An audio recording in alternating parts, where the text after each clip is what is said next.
Good evening and welcome to the 638th episode of Travel Itch. I'm Dan Schlossberg, and we're in the 15th season of Travel Itch Radio, the show that lets you enjoy the pleasures of travel from the comfort of your armchair. Every week at this time, we talk to people representing destinations, hotels, airlines, railroads, car rental companies, and others in the world of travel and hospitality, from authors and bloggers to broadcasters and publicists. If it's got anything to do with travel, it's got everything to do with Travel Itch. Our guest tonight is Amy Wright of Music Road Trip.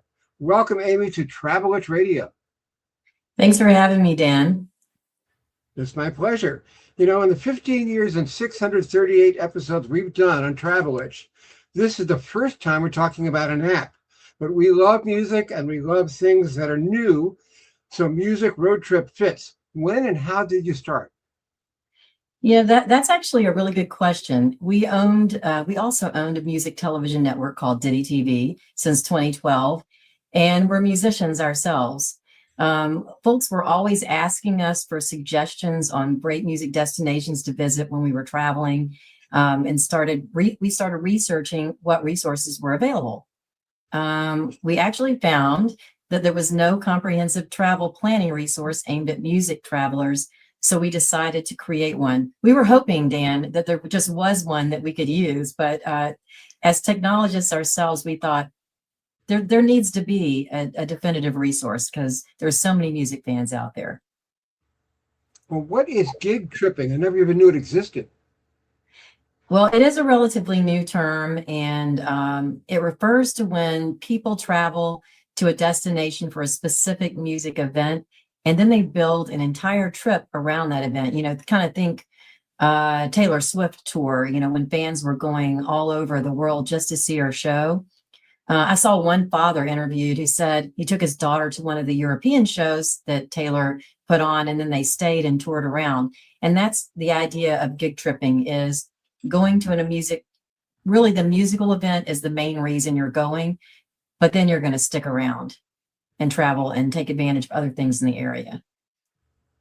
Is it true that you and your husband, Ronnie, kind of rolled into this new career after both of you worked in IT? So we have a long career in technology, which was particularly helpful when we considered founding Music Road Trip, for sure. We like to say that we're at the intersection of technology and music. We're providing a modern, tech-driven, seamless way for music travelers to plan trips, discover new music destinations. You know, Diddy TV was also an app, and so we had that experience of developing and owning an app. But Music Road Trip is far more complex in terms of the data that is in the app. So, as you can probably guess, technology has progressed significantly. Even in the last 5 years, every year now it's just moving at breakneck speed. And all of that made it easier for us to provide an experience in the app that was seamless for the user. And you founded it because there was nothing like it, right? Precisely. Like I mentioned, you know, we're music travelers ourselves, and we looked for a resource like Music Road Trip.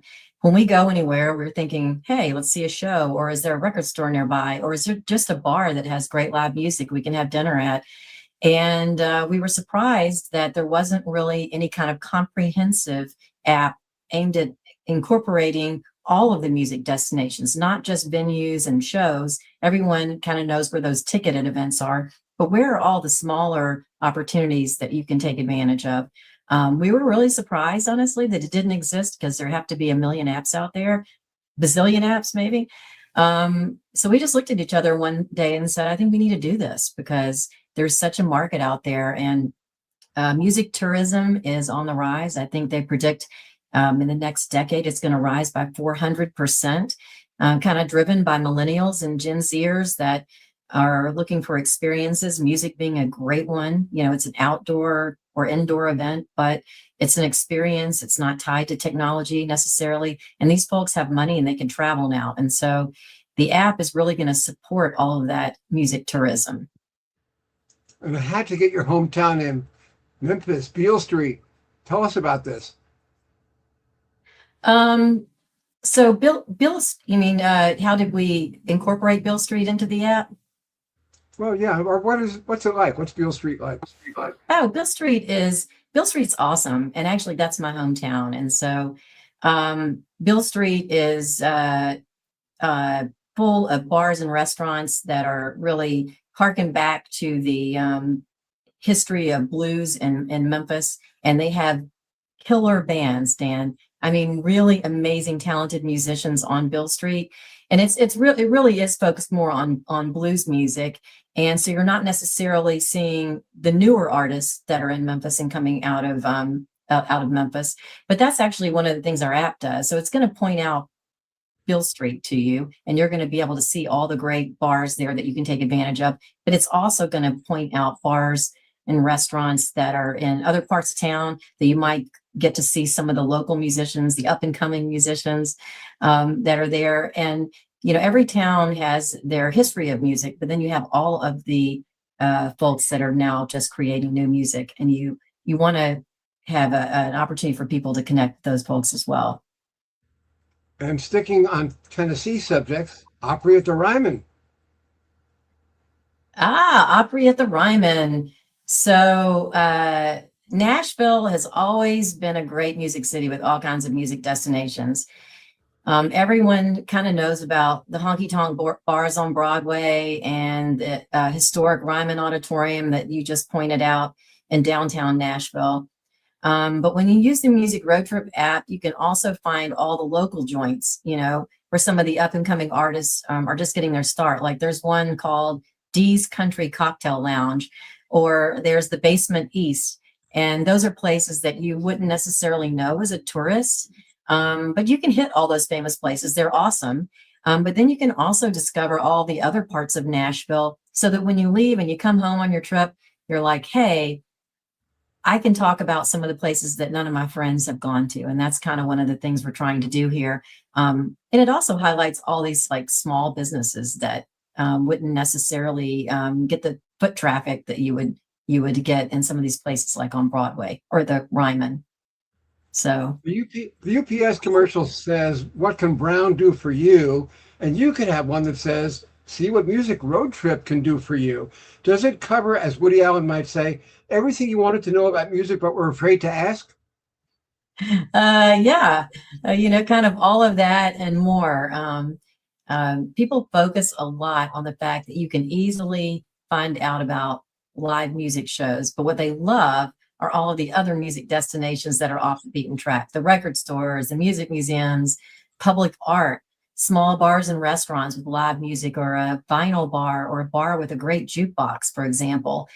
People really love to discover hidden gems, and yeah, we're really, you know, curating those experiences for them. We're just basically making it a lot easier for them to find all these places. So Nashville claims to be Music City and is the home of the Country Music Hall of Fame and the Johnny Cash Museum, not to mention the hockey tonks, which you just mentioned, that blare different sounds out into the streets, plus the Grand Ole Opry, and we can go on and on. So, in your opinion, is it truly Music City? you know, it is. But there are so many talented musicians in Nashville. I mean, Nashville's been known as the music business capital as well. But it is a music city, and it's one of those cities that's very proud of its musical heritage and all the country music that came out of there. And there is the tourist side of Nashville, but there's also amazing places in Nashville where great artists are getting their start. And you just really have to find those off the beaten track places where you can actually discover those folks yourself. But because Nashville put such an emphasis on music, it's attracted musicians from all over the world to live there. And so it is definitely a creative place. And we mentioned Memphis and Beale Street. Do you get an argument if you say it was responsible for the birth of the blues? I mean, Louisiana claims that too.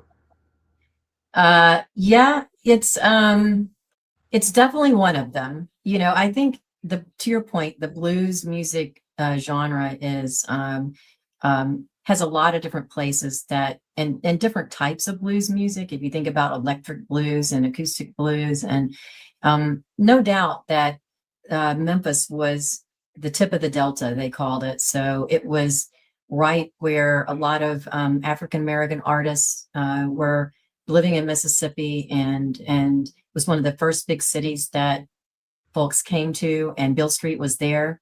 And Bill Street was already the center of African American commerce in the city of Memphis.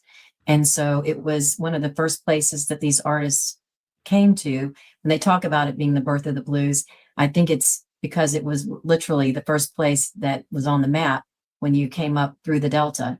But then a lot of those musicians, to your point, started migrating north to St. Louis and to Chicago and all sorts of other areas where we think about iconic blues coming out of.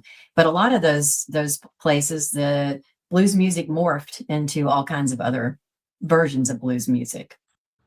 We're talking music road trip with Amy Wright.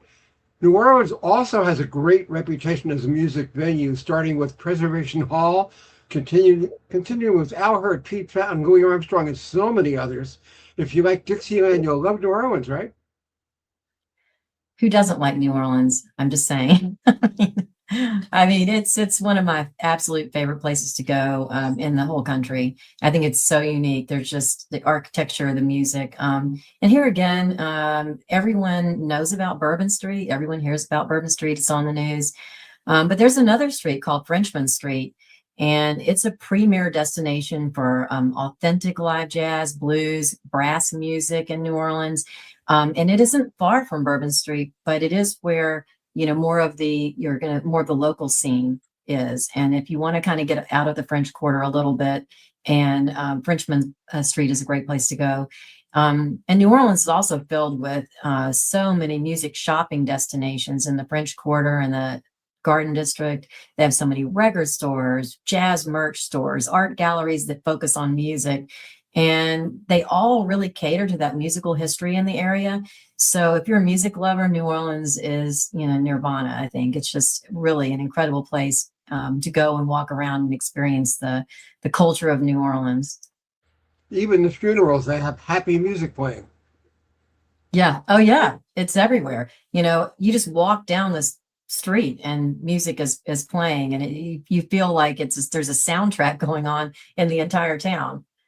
It's really, and the food, of course, is great. You can't forget the food in New Orleans. So, yeah, one of my faves. We need to talk New York, arguably the center of the communications world. Greenwich Village has its share of trendy night spots, but the choices also include Carnegie Hall, Madison Square Garden, where Billy Joel, to name one music superstar, had a residence for years before he retired. So what does your say about New York? Yeah. So, first of all, I mean, New York is, in my opinion, the epicenter for all kinds of music and creative minds. I mean, it's such a big venue itself. I love the fact that you can find almost any kind of music in New York. And it's so easy to connect with those music venues. You can find rock, country, hip hop, Americana, you name it. It's all in New York City. And one of the things that our app does in cities like New York is it really narrows down. We have something called curated itineraries within the app, and every neighborhood in New York, for example, has tons of music going on. I was just up there and in New York a couple months ago, staying at the Soho Grand Hotel. I found out when I got there that there was a jazz club in the Soho Grand. I didn't even know that when I booked my room there. And right around me, there were all kinds of music destinations for me to take advantage of. I didn't need to go to the Upper East Side or, some other part of the city. And so one of the things the app does, you have these curated itineraries. And so in New York, you would have them even in like various neighborhoods, because it's going to tell the user, hey, here's 5 or 6 places right near you that you can go. And that's one of the things we're trying to do, is to say, you don't have to go very far to take advantage of great music, and New York is one of those places that it's almost on every corner. It's crazy. And it doesn't, surprise me that Billy Joel ended up, having his residency there, because, it's where the rest of the world comes to visit too. And so you have that melting pot of cultures. that are there, but also those folks coming in from all over the world to New York and experiencing the music there. Well, I always think back to Kenny Vance and the Planetones on the street corners making their music before they became famous. Yeah, yeah. That I'm not sure if New York invented the street musician, but they might have. I mean, it's one of those places that if you can make it anywhere, if you can make it in New York, you can make it anywhere, which is why so many musicians have gotten their start there. They weren't necessarily from there, but they knew that if they went there and they were successful, that they were going to be successful everywhere.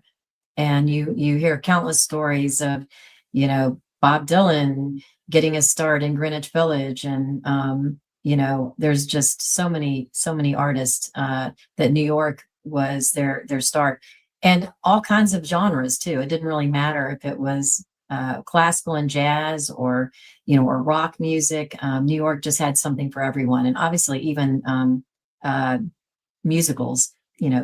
On Broadway musicals also, which are included. Musical theater is included in the app as well. So Broadway would be right up there. And also New Jersey is so close to New York. The Stone Pony in Asbury Park, where Bruce Springsteen got started. Oh yeah, Stone and Pony's in the app. And if you haven't been, it's an incredible place to go. That whole area is, you have to go to the Stone Pony if you like Bruce, because then you realize why he wrote what he did. It's just, that's one of the things about visiting these iconic venues and music destinations is, if you're a music lover, it all brings around the context of why we love these artists and their music, and also why their lyrics talk about various things when you go to these places. It kind of brings everything to life, in my opinion. Do you also talk about the music radio stations? For example, WABC still has Cousin Brucey, one of the greatest rock and roll DJs. He's going to be 91 in October. He's still on once a week, a 4-hour show on Saturday night. WABC calls itself music radio on the weekends and still uses the old Pam's jingles. Just amazing. Yeah, well, the fact that he is still producing a 4-hour show every week is crazy. But the history of radio in sort of in terms of launching people's careers, there wouldn't be a lot of careers without radio, and DJs that actually loved a particular artist and just started playing their songs, because you have to have distribution for music. People have to hear it in order to know it and love it. And so radio stations have been key to the success of so many artists. And there are actually a lot of radio stations that you can tour. And so those radio stations are in our app. And for people who are really into music, if they're really cool to stop by and check out their individual studios. You can see how they work. But they're really important for local artists, because that in many cases is where the local artists get their first play on the radio and their first distribution. And so kudos to your friend who's still doing it, because it's really an important part of the music ecosystem. I'm glad you mentioned tours, because I toured Sirius XM Center in Washington, D.C., where they have hundreds of channels, including music channels, decade channels, 40s, 50s, 60s, 70s, 80s, 90s.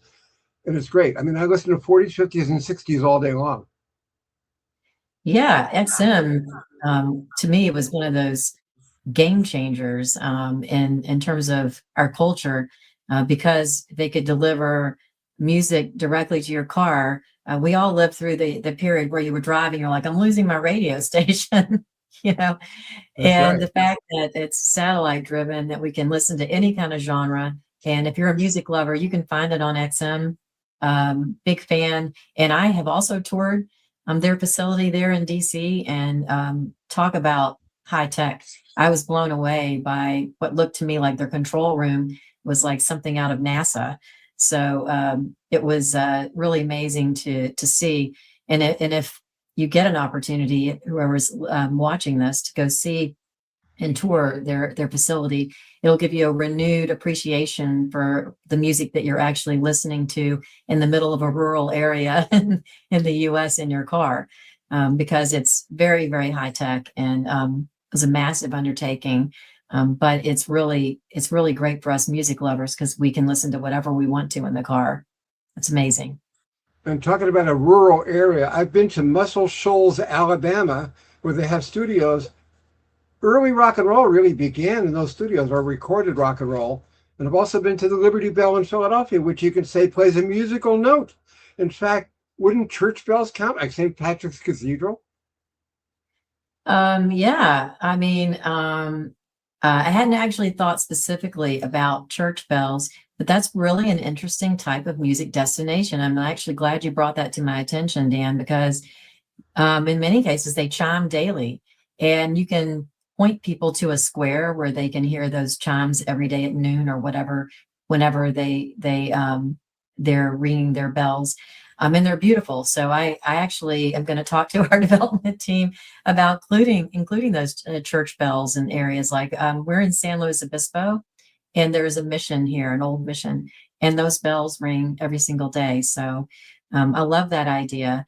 And in Muscle Shoals, to your point, is I've been to Muscle Shoals, and if you haven't been, there's the Fame Studios is there, and Jackson Highway Studios, and both of those are really incredible places to visit. And once you see what kind of music came out of those studios, you're kind of blown away, because Muscle Shoals is a really small rural area in Alabama, yet it was enormous when it comes to music and what came out of there and the creativity. And there are so many artists today that actually make a pilgrimage to Muscle Shoals to be inspired to create their music there. And it's definitely should be on people's bucket list, and it's worth the trip to go and visit those studios, and especially if you're into some of the artists that came out of that area. Well, Amy, I'm a big music fan, and especially like classical, klezmer, Dixieland, and anything written before 1965. Let's say oldies but goodies. I also lived downstairs from Beverly Lee, the lead singer of the Shirelles, for 13 years in Passaic, New Jersey, and used to hear her practice scales, which made me a little crazy, although I loved her music. And if somebody wants to see where the old groups of the 50s and 60s are performing, can they use Music Road Trip? Yes, absolutely. Music Road Trip covers all genres of music. It covers classical, jazz, and oldies, and big band, hip hop, and country, and rock, and EDM, and pop, and Americana. It's really just a platform that easily connects music lovers with musical destinations and shows. And so over time, the app's going to start to understand what you like specifically and what you dislike. And the user experience will become more customized to your specific taste. So if you really love oldies and those are the shows, there will be push notifications that when an oldies type of show is coming to your area, that not yet, the push notifications are coming, but there will be push notifications. And then you're going to be aware of what's coming your way. So it's going to start to drive you to go to these shows, as opposed to finding out the day after they were here, which has happened to all of us. Some artist is in town and someone said, "Did you go to see David Byrne last night? He was here? Oh my God." That's so annoying, because we all want to be able to see what we want to see. So definitely any kind of music. And then what we hope is that over time, you're going to really be able to hear and see what you want to see in the app. And it will know you and start sending you suggestions for things that you will like. You're listening to Travel X Radio with Dan Schlossberg. Find the archive show on YouTube, LinkedIn, WhatsApp, X, and Facebook. And we're talking Music Road Trip with Amy Wright. Have to ask you about the Kennedy Center, which used to have big name concerts until many groups canceled for political reasons. Now it's a Kennedy Center again, and will it come back into play for Music Road Trip? Well, that's a really beautiful shot of the Kennedy Center. I lived in DC for many years as well. And I think I've stood in that spot looking at the Kennedy Center, and I've been in the Kennedy Center, and it's really, it has the distinction of being a monument and an iconic venue. And I couldn't be happier that there's going to be shows coming back there and artists coming back there. It's such a beautiful place to experience the arts, and you really feel the history when you're in the Kennedy Center. And most artists have wanted to come through there and play. And so it's definitely featured in the Music Road Trip app. One memory I have, and this is as shows start to come back to the Kennedy Center, they used to have a summer free concert series, kind of in the late afternoon. It was kind of like a 5 to 7 thing in their lobby. And if you haven't been to the Kennedy Center, it has this amazing lobby. It's massive. It goes from end to end of the Kennedy Center. And at either end, they would have a stage, and they had really amazing artists that you could stop by, have a glass of wine, listen to some great music, and it was all free. And so hopefully that comes back as well, because I just thought that was such an incredible concert series that people could take advantage of. And that would be an example of something that we would mention in the app. So if you went to the Kennedy Center on the map, then you would be able to click on some links and see what's playing there, buy tickets to shows, and check out all the musical opportunities coming your way at the Kennedy Center. In talking music landmarks, would you include a spot where Buddy Holly's plane crashed or John Lennon was assassinated? You know what? Absolutely. Absolutely. Those are places that are important for fans of those artists. And so they're kind of tributes or monuments, if you want to look at it like that, memories of folks. There's a park bench in Seattle that everyone goes to pay tribute to Kurt Cobain. And it was a place that he evidently hung out a lot. So those types of places, even grave sites of famous musicians, there's in Paris, I think it's Morrison's grave sites there, and there's all kinds of grave sites. Memphis has a cemetery there that with a number of the old blues artists. So those are the types of things that some fans really love to see. Those are in the app. You'll see the longitude and the latitude, and you'll see exactly where you need to go visit that grave site or that crash site or whatever it is. And but definitely we will have those types of options in the app. And I love the Rock and Roll Hall of Fame in Cleveland, especially the air checks of DJs by the decades. Cousin Brucey started at WINS in 1958 and was a screamer, talking so fast that it became his trademark. He's calmed down a lot now, but what a career he had. And WABC, WMCA, WINS, and WMGM all had DJ wars with guys jumping from one station to the next. It was a great time. Yeah, well, that was sort of the golden era of radio, I think, where DJs really were very famous. There was and they had the DJ wars, like you're describing, who could launch the next artist, and they were famous. They were almost rock stars themselves. They were a huge part of the ecosystem. I'm trying to remember the name of this guy who was out of Memphis, but he ended up being like a Casey Kasem, one of those DJs. And you had the top 10 countdowns, and you had here's a new artist, and you're launching. But I think back to radio in general, radio has been such an enormous part of rock music in particular, but all kinds of music, and the DJs were a big part of that. They actually were tastemakers. They had a lot of power, especially during that time period. I mean, even today, obviously, but people listen to them, and if a DJ plays your music and tells the audience this is a great song, then people will listen. And so that's a powerful position to be in. And so I can see why they're a big part of the Rock and Roll Hall of Fame. Your app claims to help people find concerts, clubs, and music landmarks. Does that include things like the Museum of the Musical Instrument in Phoenix? It absolutely includes the Music Instrument Museum in Phoenix. And it's funny that you say that because that's on my list of places I've never been and want to go to. As a musician myself, I'm a fiddle player, and I'm hoping that there's some iconic fiddles in there. But music museums, it could be the Instrument Museum, it could be the Country Music Hall of Fame. There's the Allman Brothers big house in Macon, Georgia, where they wrote all their iconic songs.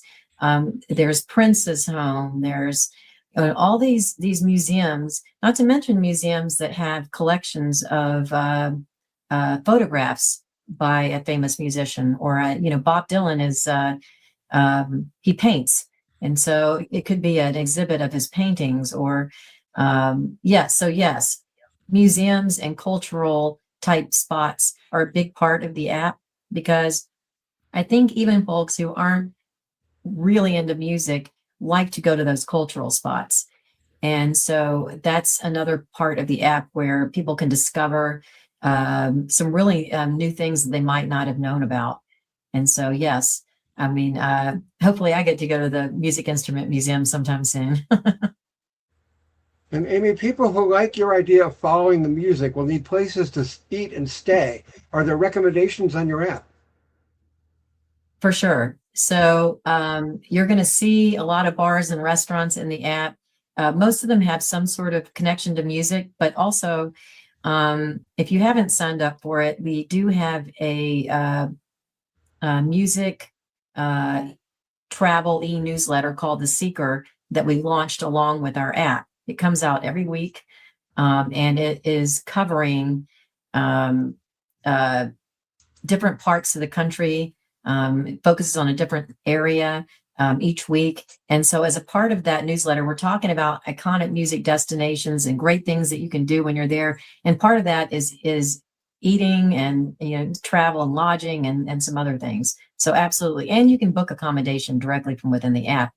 When you pull up a music destination, every single profile page has book your accommodation button at the bottom. And when you click on that book accommodation, it takes you out to Expedia and Airbnb and VRBO. It automatically populates the address of the show that you're going to, or the record store you're going to, and it knows where you're staying, and it makes suggestions. So there will be food and accommodation suggestions also. And with July 4th, a little more than a week away, where's the best place to catch a great Independence Day concert, or at least watch one on public TV? Well, as a person who lived in Washington, D.C., I'm a little bit biased about the concert, in front of the Capitol, kind of on the National Mall. It sort of gives you chills when you're there and seeing it in person, but certainly is covered by PBS and almost always available for everyone to see, with all of that great patriotic music that kind of is associated with the 4th of July, along with some rock music and some other things that everyone wants to see as well. New York, obviously, usually has a big fireworks and music type celebration that's taped and aired, and that's always a great one to see as well. I think both of those are great suggestions for people who are wanting some entertainment on 4th of July. Can users input their own suggestions for add-ons? The reason I ask that is because Passaic High School, where I went to school, was the place the future Shirelles were discovered in 1958 talent show. I bet your app doesn't have that yet.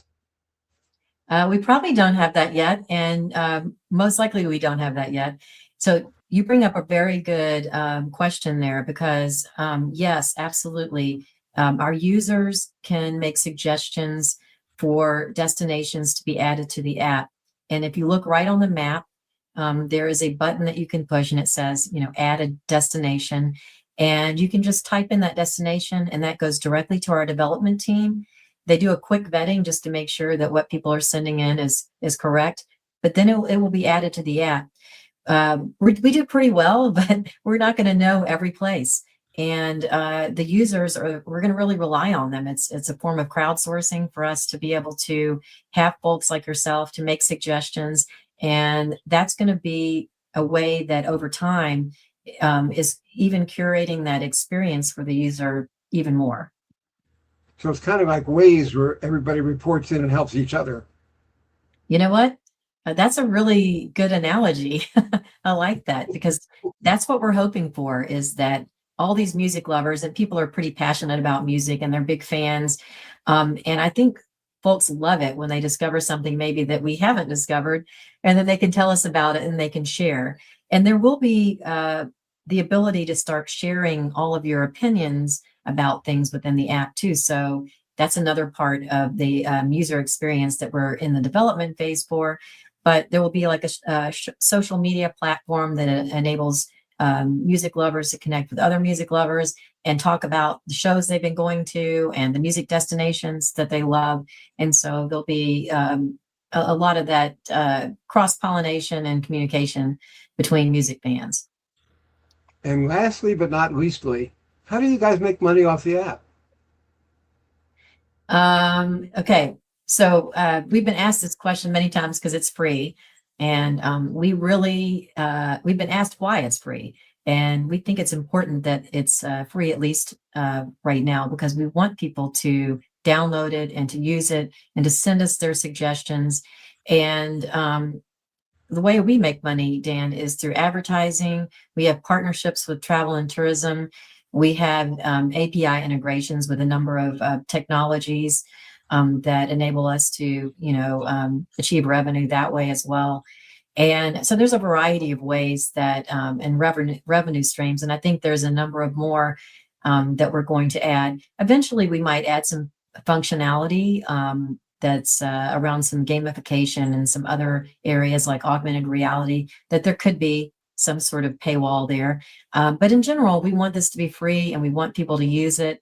We want to bring attention to all these small businesses across the country that are music oriented and, I say, doing the Lord's work. They have a record store and they do it because they're passionate about it. They own a bar that is launching a young artist, and they do it because they love it and it's important to them. So really, we really want to connect all those music fans to the artists and the music destinations. And so we have plenty of ways to monetize the app, but we want the users just to be able to download it for free. And our guest this evening on Travel Itch has been Amy Wright of Music Road Trip. Thank you, Amy, for a very eye-opening show on Travel Itch Radio. Thank you, Dan, for having me. It was a pleasure. I really enjoyed your questions. They were very, very interesting and thought-provoking. And I really appreciate you having me on your show. Well, thanks. It was my pleasure as well. And that's it for this edition of Travel Itch. We're back in 2 weeks to talk about South Florida. Same time, same stations. Now, this is Dan Schlossberg saying thank you for your time this time. Until next time, good night. If I can find my closing music, we'll say good night and cheers.